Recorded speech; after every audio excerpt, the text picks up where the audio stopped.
importante concentration de microbes se profile à l'horizon. Ah, bah ça tombe bien. Aujourd'hui, on part se faire vacciner contre les maladies. Et la vaccination consiste à protéger un individu contre une maladie en stimulant son système immunitaire. Mais le système immunitaire, c'est quoi déjà? Ah oui, ce sont les globules blancs. Fred, dis donc, il nous protège comment notre système immunitaire? Bon, admettons qu'il n'arrive pas très bien à nous protéger, ce système. Il se passe quoi quand on est contaminé? Si Michou entre dans ton corps, il va fêter avec ses amis microbes, Francis et Xavier. D'accord. C'est pour ça qu'on doit se faire vacciner, pour éviter une fiesta géante de microbes dans notre corps. Non, parce que certaines maladies sont quand même mortelles. La variole a emporté près de 300 millions de personnes au XXe siècle. Mais quelle horreur! En 1980, l'Organisation mondiale de la santé proclamait l'éradication de la variole à l'échelle de la planète. Ouf, tout va bien. Par contre, Fred, là, il faut vraiment que tu m'expliques comment on a fait pour survivre jusqu'en 1980. Si j'ai de la fièvre ou d'autres symptômes de la grippe, je reste chez moi, je reste à la maison. Et vous aussi, c'est compris? Ouais, d'accord, c'est noté. Mais quand on vit dans une famille nombreuse, dans un village loin de tout, dans un pays qui manque de moyens, il faut agir comment? On fait quoi dans le monde pour lutter contre la maladie? Cet écureuil a eu de la chance. Il n'a pas été se faire vacciner. Il a échappé de peu à une mort certaine. Faites comme lui. Refusez la vaccination. Il faut absolument que les gens fragiles soient vaccinés contre la grippe. C'est un peu à la mode d'être anti-vaccin en ce moment. Fred, là, je suis un tout petit peu perdue. Si je me fais vacciner, je vais mourir comme un écureuil? Ou me protéger contre la grippe? Et ne t'en fais pas, j'ai encore plein de questions. C'est quoi la différence entre l'immunité innée et l'immunité adaptative? Ça sert à quoi un calendrier vaccinal?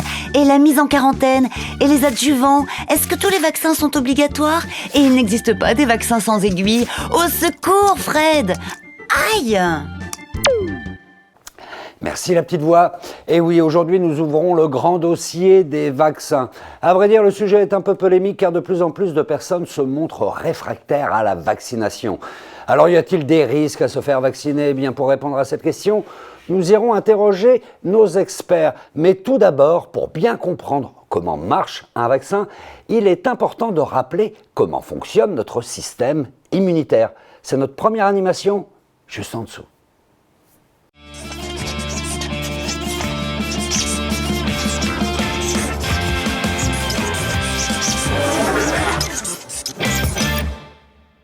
Je connaissais la guerre des étoiles, mais la guerre des microbes, je ne vois pas. Et pourtant, c'est une guerre qui se déroule en permanence. Les microbes, ce sont des micro-organismes vivants présents partout autour de nous. Il en existe plusieurs familles, comme les bactéries ou encore les virus. Ils sont si petits qu'on ne les voit pas à l'œil nu. Pour les voir, il faut utiliser un microscope. En pénétrant dans notre corps, certains microbes peuvent provoquer des maladies. La grippe, par exemple, est une infection due au virus influenza. Et comment je vais faire pour me défendre si je ne les vois pas? Rassure-toi, la petite voix. C'est pas toi qui fais la guerre, c'est ton système immunitaire. Tu veux dire que mon corps dispose d'une armée prête au combat? D'une armée et des remparts aussi, qui empêchent les microbes de pénétrer dans notre organisme. Ces barrières naturelles sont la peau, mais aussi les muqueuses qui tapissent notre intestin ou nos voies respiratoires. Elles constituent une première ligne de défense efficace. Mais il arrive que les microbes fassent une brèche dans ces remparts. C'est l'infection. Dès lors, notre corps doit mobiliser ses troupes pour l'éliminer. Ce sont les fameux globules blancs qui ont pour mission de nous défendre. Mon système immunitaire contre-attaque. Pour cela, nous disposons de ce que l'on appelle l'immunité innée et l'immunité adaptative. L'immunité innée d'abord. Elle agit spontanément et rapidement à la moindre infection. Des cellules phagocytaires, des cellules mangeuses si tu préfères, patrouillent en permanence dans notre organisme. Certaines sont stratégiquement placées juste derrière les barrières naturelles. Dès qu'un microbe pointe le bout de son nez, elle l'élimine en le mangeant. On appelle ce phénomène la phagocytose. Mais il arrive que des microbes ne soient pas reconnus et passent entre les mailles du filet. Et je suppose que c'est là que l'immunité adaptative entre en action. C'est un peu mon unité d'élite, non ? Oui, notre corps a mis en place une stratégie de défense capable de répondre à l'immense variété de microbes présents dans notre environnement. Ce sont d'autres globules blancs qui se chargent de cette mission spéciale. Les lymphocytes B, par exemple, ils produisent une arme bien à eux, les anticorps, spécifiquement conçus et dirigés contre l'envahisseur. Mais ils ne le détruisent pas directement. En désignant le microbe, les anticorps facilitent grandement son élimination par les cellules phagocytaires. Si les lymphocytes B mettent un peu de temps à fabriquer leurs anticorps, leur grande force est qu'ils seront beaucoup plus réactifs lorsque le microbe reviendra. Tu veux dire qu'ils ont une mémoire, qu'ils se souviennent de qui est passé par là ? Oui, alors qu'une partie des lymphocytes B part au combat, une autre est gardée de côté en cas de nouvelle attaque. Comme ces cellules immunitaires vivent longtemps, lors d'une nouvelle infection par le même microbe, elles pourront réagir beaucoup plus rapidement et efficacement que lors de la première infection. Donc en résumé et en théorie, nous sommes naturellement armés pour lutter contre les microbes. Seulement voilà, notre système immunitaire met parfois un peu trop de temps à entrer en action. Et c'est justement là qu'interviennent les vaccins. Ils stimulent nos défenses naturelles. Regardez en dessous, vous allez tout comprendre.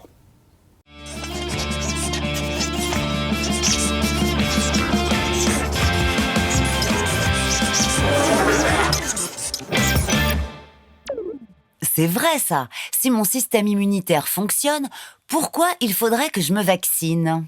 Le problème, c'est lors de la première infection au microbe. Notre système immunitaire met plusieurs jours à s'adapter et à se défendre face à ce nouvel intrus. Cela suffit parfois à déclencher la maladie. Le principe du vaccin est de préparer ton corps face à certains microbes responsables de maladies jugées sérieuses. Et ils sont composés de quoi ces vaccins ? Lorsqu'on te vaccine, on t'injecte des virus, des bactéries ou encore des toxines. Mais pas de panique. Dans le vaccin, les microbes utilisés ont été rendus inactifs. Parfois même, c'est juste une petite portion du microbe qui est injectée. Ils ne peuvent donc pas déclencher de maladie. Mais ils permettent à ton système immunitaire de les reconnaître et de les identifier. Et comme ça, cela prévient la première infection. Oui. De cette manière, si plus tard ton corps doit faire face au vrai microbe, bien virulent cette fois-ci, son armée sera déjà prête à le combattre et à défendre ton organisme. La vaccination est donc utile pour prévenir certaines maladies car elle éduque le système immunitaire en lui permettant de dresser le portrait robot des microbes responsables de ces maladies. Dis donc, il doit avoir une sacrée mémoire ce système immunitaire. Oui, mais le nombre de cellules immunitaires qui ont cette mémoire diminue lentement avec le temps. Notre protection contre la maladie perd donc en efficacité au cours du temps. Pour qu'elle persiste et reste efficace, il faut aider notre organisme à ne pas oublier. Pour cela, on réalise des rappels vaccinaux, c'est-à-dire que l'on réinjecte à nouveau le même vaccin pour rafraîchir les méninges à notre immunité. Et avec tout ça, ma forteresse est bien gardée. Oui, et en plus de te protéger toi-même, la petite voix, tu protèges aussi les autres en limitant la propagation de la maladie. La transmission d'une maladie contagieuse est liée au nombre de personnes susceptibles de la contracter. Plus la proportion de personnes vaccinées dans une population est importante, moins la maladie se propagera. Donc, en me vaccinant, je protège toutes les personnes de mon entourage, principalement les plus faibles, les personnes âgées, les bébés, ceux de ma famille, mais aussi ceux avec qui je prends le bus.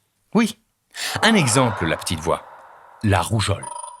Une personne contagieuse pourrait contaminer entre 15 et 20 personnes qui ne l'ont jamais eue ou qui ne sont pas vaccinées.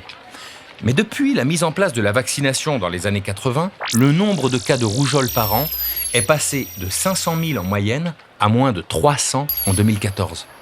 Ah oui, ça c'est important à dire et à rappeler. Se vacciner, c'est se protéger soi-même, bien sûr, mais c'est aussi éviter la propagation des maladies, une propagation qui peut conduire parfois jusqu'à des épidémies catastrophiques, des épidémies qui justement ont été en grande partie éradiquées grâce au vaccin. Alors, depuis la découverte du principe de la vaccination, il y a quand même un peu plus de 2 siècles, plus d'une vingtaine de vaccins ont été mis au point et la liste s'allonge régulièrement. Voici la grande saga de la recherche vaccinale. À propos, savez-vous qui a mis au point le premier vaccin? On pense souvent à Louis Pasteur. C'est pas sûr. La bonne réponse est dans le fil du temps, juste en dessous. Au XVIIIe siècle, la variole fait des ravages. Mortelle, cette maladie terrible couvre le corps de croûte et peut défigurer à vie ceux qui survivent. C'est pas la joie, mais partout dans le monde, certains cherchent à comprendre comment se prémunir contre ce mal. À cette époque, on observait que les fermières qui treillaient les vaches contractaient peu la variole pendant les épidémies. Très vite, le médecin Edward Jenner fait le lien avec une forme peu grave de variole, une maladie touchant uniquement les vaches, la vaccine. Tiens donc, justement, en latin, vaxa signifie vache. Les personnes ayant été en contact avec la vaccine sont donc naturellement protégées, immunisées contre la vilaine variole qui lui ressemble. En 1796, Jenner a donc l'idée d'injecter cette vaccine chez des personnes saines. Pari gagné, ces premiers vaccinés sont immunisés contre la variole. Sans le savoir, il vient de découvrir le principe de la vaccination. Ah, Louis Pasteur. En 1878, le scientifique démontre que les bactéries n'apparaissent pas comme par enchantement. C'est sa théorie des germes. Selon lui, de petits animaux microscopiques, les germes donc, vivent partout. Ils se multiplient là où ils trouvent à grignoter, dans les endroits sales par exemple, et peuvent être à l'origine de maladies. Cette théorie est aujourd'hui reconnue et les germes sont appelés bactéries, virus, parasites. Mais sa découverte est à l'époque difficile à faire admettre par l'Académie de médecine. Et oui, Pasteur n'était pas médecin, il était chimiste. Mais cela ne l'empêche pas de poursuivre ses recherches dans sa lutte contre les infections. En effectuant des tests chez les poules, il découvre que l'injection d'un germe du choléra des poules sous une forme atténuée leur permet de ne pas attraper la maladie. En hommage à Edward Jenner et sa vaccine, Pasteur nomme donc son nouveau traitement vaccin avant d'entamer des expérimentations sur l'homme. C'est l'une des plus grandes réussites de la médecine.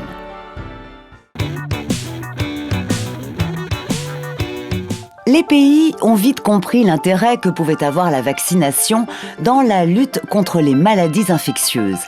Les financements pour la recherche sur de nouveaux vaccins pleuvent et dans la droite ligne de Pasteur, de nouveaux vaccins apparaissent au cours du XXe siècle.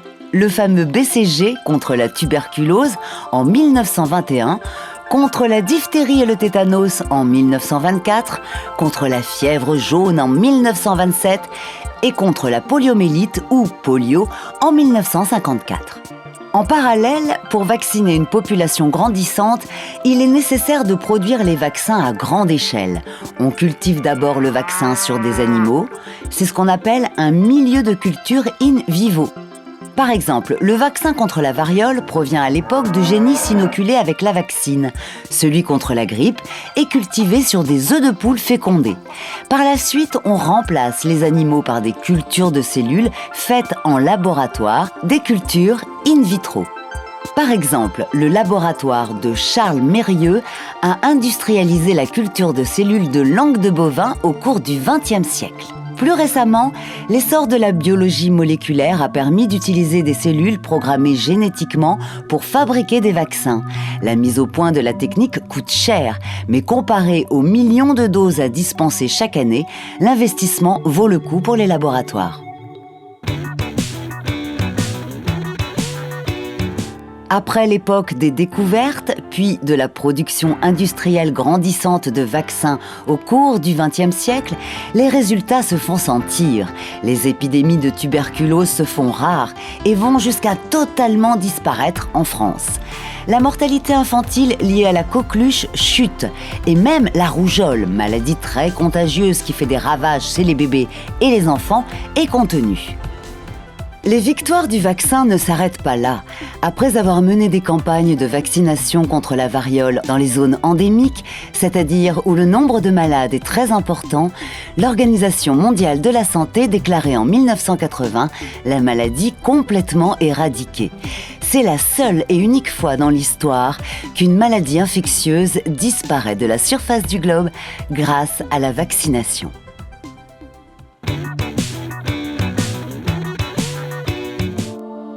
Aujourd'hui, c'est le Haut Conseil de la santé publique qui gère la politique vaccinale en France. Chaque année, son comité technique des vaccinations procède à la mise à jour du calendrier vaccinal qui donne ses recommandations. Globalement, on en distingue actuellement 3. Il y a d'abord les vaccins obligatoires, ceux contre la diphtérie, le tétanos et la polio. Ensuite, il y a ceux qui sont recommandés pour tous, coqueluche, hépatite B, méningocoque C, pneumocoque et le ROR, rougeole, oreillon, rubéole. Et dans la dernière catégorie, des vaccins recommandés dans certaines situations. Grippe saisonnière, papillomavirus pour les filles, hépatite A, varicelle, etc. Recommander ne signifie pas que l'on peut s'en passer. Au contraire, ce terme signifie avant tout que la personne qui se vaccine est actrice de sa santé et est informée de ce qu'est un vaccin. Les vaccins obligatoires sont une condition nécessaire pour s'inscrire à l'école. Et en cas de retard, les parents ont 3 mois pour se rattraper. Sinon, l'enfant risque d'être désinscrit de l'établissement. On ne rigole pas avec la vie en collectivité.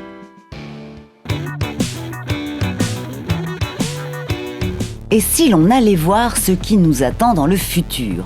L'objectif des chercheurs est d'améliorer la sécurité, l'efficacité et de réduire le coût des vaccins existants. Et aujourd'hui encore, il n'existe pas de vaccin contre toutes les maladies infectieuses. La recherche dans le domaine n'est pas inactive, bien au contraire. Parmi les candidats vaccins, on peut citer, même si l'on commence à peine les essais chez l'homme, celui contre le virus du sida, une infection sexuellement transmissible qui encore en 2014 a fait près de 1,2 million de morts dans le monde. Il va encore falloir faire preuve de patience, mais l'avenir est prometteur. Un vaccin plus avancé est celui contre la malaria ou paludisme, causé par un parasite transmis par le moustique dit Anophèle dans les pays tropicaux. En 2015, cette maladie a provoqué 438 000 décès. Pour lutter contre ce fléau, un vaccin expérimental appelé Mosquirix a été autorisé en juillet 2015. On sait d'ores et déjà qu'il est efficace à 36% chez les enfants de 5 à 17 mois. Il y a encore du travail, mais c'est une lueur d'espoir dans la lutte contre cette maladie qui fait des ravages. Je vous rappelle qu'en France, 3 vaccins sont obligatoires contre la diphtérie, contre le tétanos et contre la poliomyélite. Les autres vaccins sont vivement recommandés par les autorités sanitaires, mais chacun est libre. Bon, mais dans le monde, les populations n'ont pas toujours très facilement accès à la vaccination. Heureusement, l'OMS participe au financement des vaccins dans les pays en voie de développement, mais ça ne règle pas tous les problèmes. Imaginez, si l'on vaccinait mieux et plus, on pourrait chaque année éviter le décès de 2,5 millions d'enfants de moins de 5 ans. C'est énorme. Je vous invite maintenant à un tour du monde de la vaccination. Une petite île pas très riche avec un système de santé reconnu et efficace, c'est possible. En effet, la mortalité infantile de Cuba est comparable à celle des pays riches comme la France et le Canada. Aujourd'hui, les Cubains sont passés maîtres dans l'art de la prévention. Et qui dit prévention dit vaccination. Plus de 95% des enfants cubains sont vaccinés contre 13 maladies. À Cuba, ils ont planifié la santé. Ils se sont dit, il y a des quartiers où il y a plus d'hypertension, des quartiers où il y a plus de diabète, et on va concentrer tous nos efforts sur ces pathologies-là. Avec ce niveau de population très élevé, très compétent, il y a beaucoup de chercheurs. Et de fait, ils ont cherché à développer des vaccins moins chers, des formes adaptées, et c'est comme ça qu'on arrive à avoir une recherche scientifique à Cuba qui est étonnamment développée pour un pays qui, quand même, globalement, a des difficultés financières énormes. La directrice de l'OMS, Margaret Chan, a d'ailleurs été citée de nombreuses fois dans la presse après son passage à Cuba. Selon elle, le système de santé du pays est un modèle à suivre pour l'ensemble du globe. Les chercheurs cubains seraient même en train de développer un vaccin contre le cancer du poumon. Il ne concerne pas la prévention du cancer du poumon, il concerne le traitement du cancer du poumon à des stades plus ou moins développés. Donc déjà, ce n'est pas un vaccin qui prévient, c'est un vaccin qui guérit. En fait, il ralentit la progression. Ce qu'on ne sait pas, c'est son efficacité. Et puis là, il faut un peu déborder de là. Effectivement, c'est un grand marché, tout ce marché de la recherche avec les nouvelles protéines et les nouveaux facteurs de croissance et tout qui peuvent être des facteurs pris en compte dans le cancer. Et là, il y a une guerre des labos qui fait que peut-être que Cuba n'arrivera pas à commercialiser ou à diffuser son vaccin avant que d'autres grandes firmes ou d'autres grandes compagnies, qui sont dans les mêmes recherches bien sûr, arrivent à imposer le leur sur le marché international. Malgré tout, l'île n'a pas fini de faire parler d'elle. Ses campagnes vont au-delà des frontières. Pendant la crise Ebola en Afrique de l'Ouest, Cuba a été l'un des premiers pays à envoyer des équipes sur le terrain.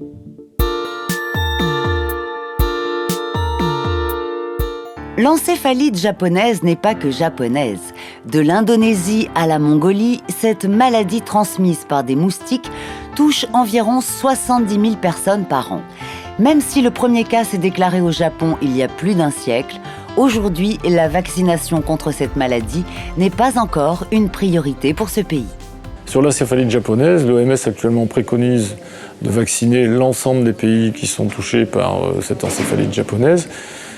Sauf que y a deux problèmes. Le premier problème, c'est que l'ensemble de la population ayant l'habitude d'avoir ces fièvres ne trouve pas ça extraordinaire.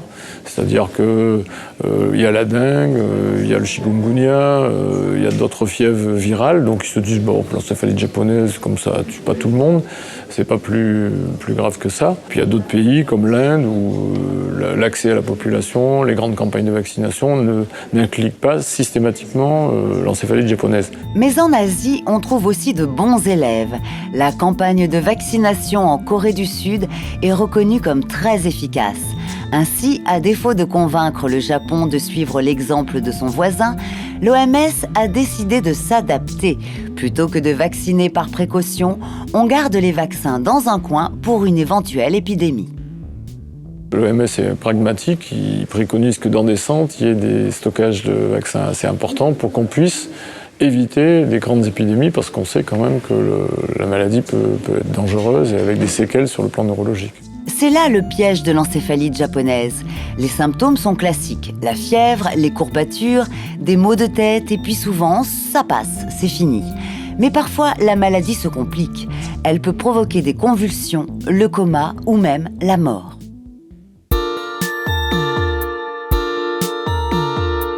Au Tchad, il fait chaud.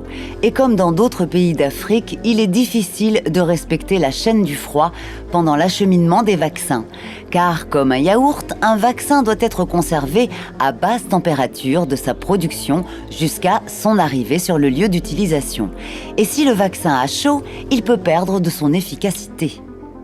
Typiquement au Tchad, par exemple, la conservation, il y a beaucoup de ruptures de la chaîne du froid dans la chaîne, et ça pose des problèmes sur les campagnes de vaccination. Il y a des grandes zones désertiques qui ne sont pas couvertes de la point de vue de population, mais avec des poches de population qui sont rassemblées autour des oasis ou autour des villages ou des villes.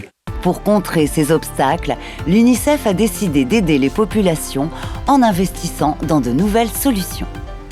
Il y a des moyens de pouvoir avoir des dispositifs de conservation du froid, des réfrigérateurs, et qui sont dans les dispensaires et qui permettent d'acheminer cette chaîne du froid. Ensuite, on a des équipes mobiles de vaccination qui vont directement sur les populations et qui, elles, transportent les petits packs, là, vous savez, les packs qu'on a tous pour garder le froid dans notre congélateur.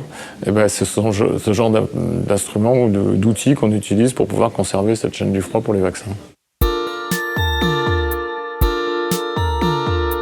En mars 2014, le premier cas d'infection par le virus Ebola était déclaré. À cause d'une réaction internationale tardive, l'épidémie s'est rapidement étendue. Depuis le début de cette épidémie, Ebola a donc tué près de 11 300 personnes en Afrique de l'Ouest. Pourquoi la prise en charge de cette maladie a-t-elle pris du temps ? Pourquoi ? Parce que c'était la 27e épidémie d'Ebola, que la plus grosse épidémie d'Ebola depuis 27 ans, c'était 300 personnes. Et là, le fait que c'était à l'intérieur des zones peuplées des villes, ça a changé la donne. La deuxième chose qui a changé la donne, c'est que les États ont nié le fait qu'il y avait le virus au départ. Donc la population n'y a pas cru, et donc on a aggravé l'épidémie. Malheureusement, aucun traitement n'existait au commencement de l'épidémie. Un vaccin a été découvert lorsque la crise s'est calmée. Aurait-on pu le produire bien plus tôt ? On aurait pu, avec les moyens qu'on a déployés sur la fin de l'épidémie, lancer les recherches comme on les a lancées sur le vaccin. Et lorsque le premier vaccin, enfin le dernier en tout cas, est sorti, on a eu très peu de cas d'expérimentation pour savoir si le vaccin était efficace ou pas. L'arrivée tardive de ce vaccin n'a pas permis de s'assurer de son efficacité. Mais si la population avait connu plus rapidement les règles d'hygiène à respecter, de nombreuses morts auraient certainement pu être évitées. Alors maintenant qu'on a un potentiel vaccin et qu'on connaît les règles de sécurité, est-ce que la gestion d'une prochaine épidémie pourrait être plus efficace ? On a des gens qui ont été guéris et donc qui seront plus contagieux et qui pourront faire des soins sur les prochaines épidémies d'Ebola, et un vaccin dont on ne sait pas si ça vaut le coup de se lancer en préventif sur la prévention de la future épidémie d'Ebola, parce que globalement c'est une épidémie qui ne devrait pas être aussi répandue. Si on avait des gestes élémentaires d'hygiène, c'est-à-dire se laver les mains et avoir des précautions quand il y a les premiers cas d'Ebola, on ne devrait pas avoir de dissémination du virus. C'est vraiment les manques d'hygiène et le manque de précautions universelles en termes d'hygiène qui ont fait défaut dans cette épidémie. En 2007, on ne comptait que 40 cas de rougeole en France. Mais ce chiffre a augmenté au point d'atteindre 15 000 cas en 2011. Ces épidémies rappellent l'importance de la vaccination contre la rougeole. En 1980, il y a 35 ans, mondialement, la rougeole tuait 2,5 millions d'enfants chaque année dans le monde. Aujourd'hui, grâce au vaccin, il n'y a plus que 100, 110, 120, 130 000 morts par an, ce qui était énorme de la rougeole. Mais si vous faites 135 000 sur 2,5 millions, ça fait 95% de réduction. C'est-à-dire que la mise en place du vaccin contre la rougeole, qui fait partie du ROR, a réduit de 95% la mortalité rougeole. Mais attention, toute la population doit rester vigilante et se vacciner. Sinon, la rougeole gagnera à nouveau du terrain. Parce que la rougeole, c'est très contagieux. C'est ce qu'il y a de plus contagieux. Si vous n'avez pas 95% de la population protégée, le virus, il trouve sa place. À 90%, le virus, il est capable d'infecter les 10% qui sont là. Pas les autres, mais les 10%. Naturellement, si on est à 80%, c'est une catastrophe. Si on réduit de 5 à 10% le taux de couverture vaccinale de la rougeole, on a des épidémies comme on a eu dans toute l'Europe il y a 3-4 ans, qui ont été quand même catastrophes, une trentaine de décès. Donc c'est totalement irresponsable de dire qu'il ne faut pas se vacciner. Il faut se vacciner, au moins contre toutes ces maladies, et ces maladies infantiles très graves. Mais alors, si la rougeole revient, c'est parce que c'est une maladie oubliée par la nouvelle génération qui n'a pas connu sa virulence ? Et aujourd'hui, on ne voit pas la rougeole, les mères n'ont pas eu la rougeole, parce qu'elles sont trop jeunes, c'est la génération d'avant qui l'a eu, donc elles ne savent pas, donc dans la mémoire, rougeole, c'est des boutons, c'est pas grave. Or, la rougeole, ça tue entre 1 sur 1000, 1 sur 10 000 des enfants infectés. Donc aujourd'hui, si la France entière avait la rougeole, on aurait je ne sais combien de milliers de décès par an en France.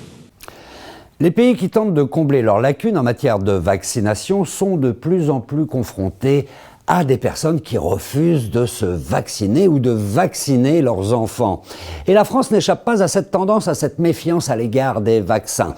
D'ailleurs, depuis quelques années, on constate chez nous une baisse de la couverture vaccinale. Et en même temps, on voit par exemple réapparaître de nombreux cas de rougeole. 23 000 cas depuis 2008. Et il faut rappeler au passage que la rougeole peut être mortelle, surtout pour les enfants. Alors, faut-il avoir peur ou non des vaccins et de leurs effets secondaires? Quels sont les avantages et les risques de la vaccination? Voici les réponses de notre expert Frédéric Tangy de l'Institut Pasteur.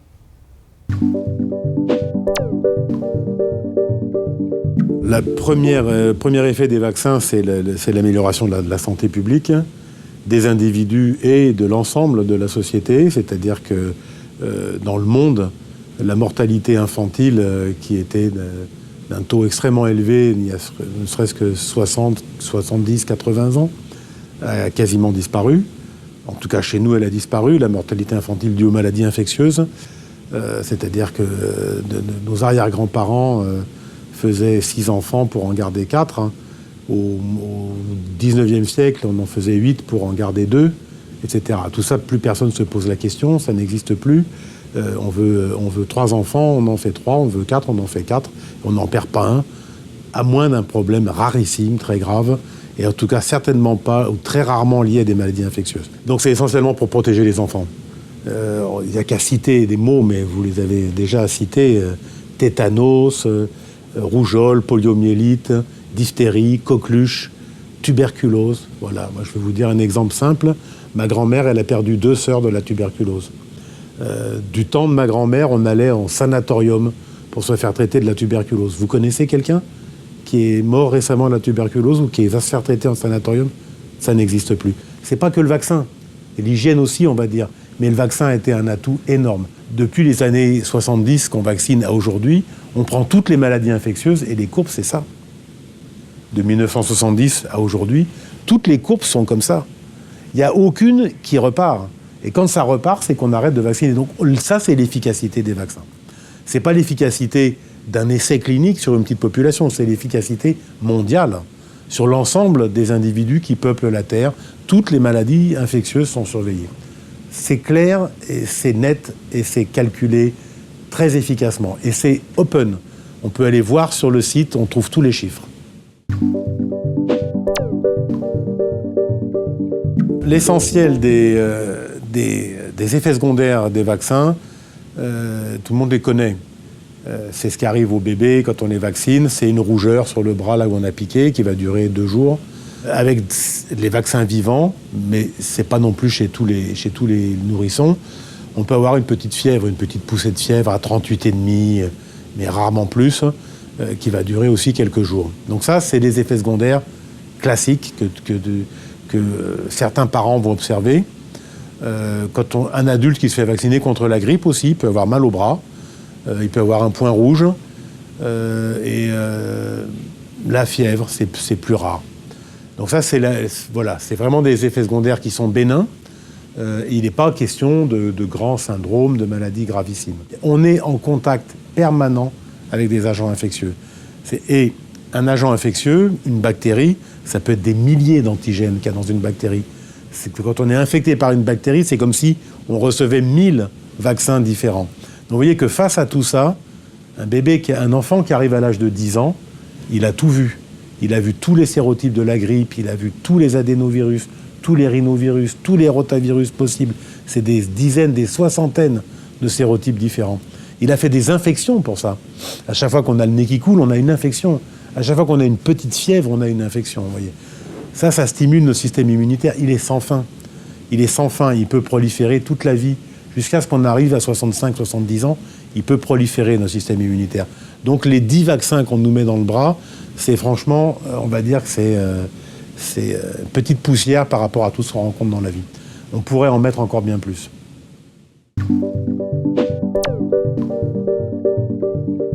Les effets secondaires plus graves, si le moindre vaccin, parce que quand on teste un vaccin par rapport à un traitement, je vous dis, les normes sont très très basses, à ne pas dépasser, et un vaccin qui n'est pas capable de se confiner dans ces normes-là ne va pas être autorisés à être distribués sur le marché. Alors ensuite, un vaccin, si on parle de vaccin courant, le vaccin contre l'hépatite B, on le donne depuis 1980 en France. Et on le donne dans le monde depuis cette année-là. Ça se compte en milliards le nombre de doses qui ont été distribuées. S'il y avait des effets graves secondaires de ce vaccin, tout le monde le sait. Or, ils ne sont pas observés. Statistiquement, ils ne sont pas observés. On ne peut pas dire, dans 2 groupes, il y a plus de cas. Ces gens-là ont été vaccinés, ils ont eu cette maladie. Par rapport à eux, les chiffres sont trop bas pour qu'on puisse attribuer ça. Il y a des agences de contrôle des maladies infectieuses dans tous les pays. Il y a une NVS en France, il y en a un équivalent en Allemagne, en Angleterre, dans tous les pays, qui rapportent tous ensemble à une sorte de Center for Disease Control, un centre de contrôle des maladies infectieuses européen, et les centres américains rapportent, tout ça rapporte à l'OMS. Et tous ces chiffres-là, au quotidien, vous connectez sur des sites qui sont extrêmement sérieux.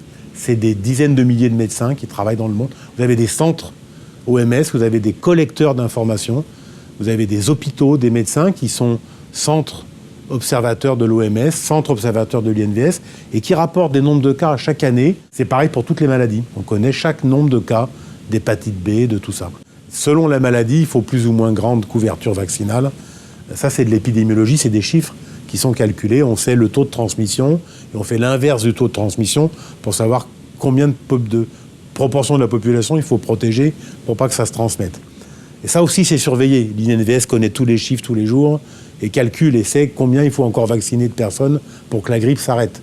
Il y a même des logiciels de simulation, de modélisation qui vous calculent le profil d'une épidémie dans une population. Et si on intervient à tel moment et de telle manière, si on fait ci, si on met des masques, si on fait ça, comment on va réduire l'épidémie. On calcule ce genre de choses. On peut obliger personne, on ne peut pas obliger quelqu'un à se soigner. Il y a une recommandation de santé publique, parce que même si on ne peut pas obliger quelqu'un à soigner, on peut quand même demander à ce qu'il ne fasse pas prendre de risques aux autres. Donc on compte sur les services de santé, sur les médecins, sur les assistantes sociales, sur les infirmières, pour dire « vous avez fait vacciner vos enfants ?» Et tout le monde sait, il faut le faire vacciner, parce qu'on a peur de la méningite, on a peur de tout ça. Mais certains virus, on n'a plus peur.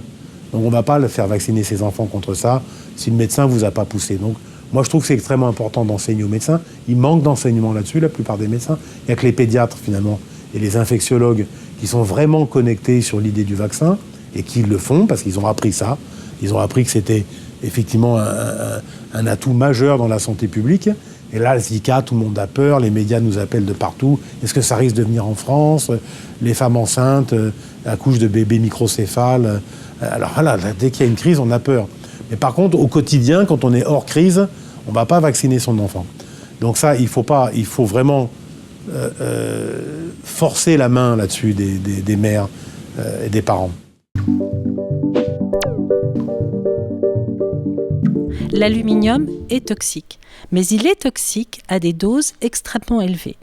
Et donc l'OMS, toutes les agences réglementaires ont fixé une dose au-delà duquel il ne faut pas aller. Il y a eu une étude extrêmement sérieuse du CDC, de l'Office de maladies infectieuses américaines, qui a montré que la quantité d'aluminium que l'on injectait aux bébés pendant toutes les 2 premières années de vie où ils sont abondamment vaccinés restait toujours très en dessous, mais 1000 fois à 100 000 fois en dessous de la dose toxique. Voilà pour cette piqûre de rappel sur la vaccination. Et pour conclure ce dossier, notre question, pensez-vous que tous les vaccins, je dis bien tous les vaccins, devraient être obligatoires en France? Vous pouvez répondre juste en dessous. Et puis on va prolonger ce dossier et ouvrir le débat sur les vaccins dans notre émission Café Science. Ciao et à bientôt. Voilà, si ce dossier vous a plu, surtout n'hésitez pas à le partager et à vous abonner. Vous pouvez aussi nous suivre sur Facebook, sur Twitter et sur notre site l'espritsorcier.org. Maintenant, c'est à vous de jouer. Il suffit de cliquer.